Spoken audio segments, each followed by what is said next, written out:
لا آی پی ایل پاتو افغان لوبغاړو ته یو بل ښه چانس.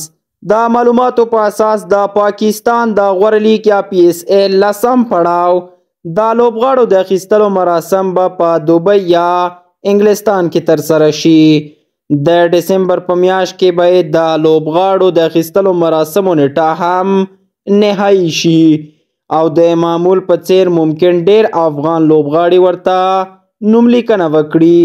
په ځانګړي ډول د هغه افغان لوبغاړو لپاره ښه فرصت او موقع ده چې دا ځل د آی پی ایل په ډرافت مراسمو کې وانخیستل شول، لکه نوین الحق، مجیب زدران، محمد نبی او ورسره نور د ملي لوبډلې لوبغاړي لکه نجیب الله زدران، وقار سلامخیل، قیس احمد او داسې نور لوبغاړي.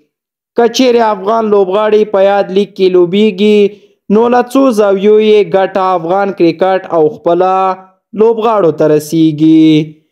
په لومړي قدم کې خپله د لوبغاړو د فټنس ساتلو، مسلکي تمرکز او بیرته فارم ته د راتللو لپاره یوه غوره دوره ده او بلخوا د چمپیونز ټرافي مهمې لوبې هم د پاکستان په همدې میدانونو ترسره کیږي.